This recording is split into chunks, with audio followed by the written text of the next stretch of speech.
Ako si Maria Clara de los Santos, simbolo ng dalagang Pilipina. Ako ang nag-iisang anak ni Pia Alba at Kapitan Tiago, na itinuturing na pinakamagandang bituin at nag-iisang mutya ng San Diego, ang babaeng sinisinta ng Maginoong si Crisostomo Ibarra, ang lalaking tapat sa bayan at walang ibang hinahangad kundi kabutihan lamang. Ngunit, ikaw ay napagbintangan sa kasalanang hindi mo naman ginawa. O Crisostomo Ibarra, aking sinta, labis akong natutuwa nung nalaman kong hindi ka na instrumentado. Ngayong panatag na ang nadarama ko, akala ko magkakasama at magiging masaya na tayo. Ngunit, ano itong narinig ko? Sino itong lalaking ipapakasal daw ako? Ngalan niya ay Alfonso Linares.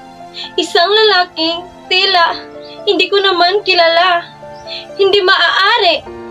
Tanging si Crisostomo Ibarra lamang ang mamahalin at pakakasalan ko. Ngunit wala akong magawa dahil ama ko na ang nagsabi nito. Pinilit kong ipaglaban pero ama ko ang kalaban ko. Akala ko, ito na ang pinakamasakit na hinagpis ko.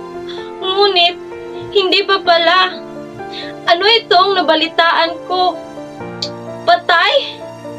Patay na si Crisostomo Ibarra? Hindi maaari.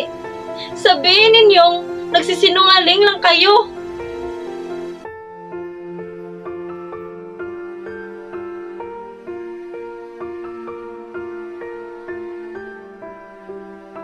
Maniwala ka, mahal ko. Araw-araw, ikaw ay hinihintay ko. Ngunit, patawarin mo ako kung nainip ako at sumuko. Patawarin mo ako kung naging mahina man ako. Patawad sa hindi paglaban. Mahal, palayain mo sana ang iyong sarili sa pag-ibig kong taksil. Malamang, habang binabasa mo ito, ako ay nasa harap ng altar ng simbahan na pinangarap nating magsumpaan.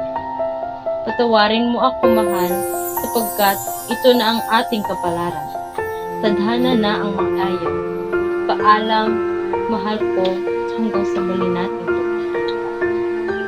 Muli, ako si Maria Clara, kasintahan ni Crisostomo Ibarra, hanggang dulo sa gisag ng ating lupang tinubuan, marilag, matapat, mahinhin, at anak ng Pilipinas.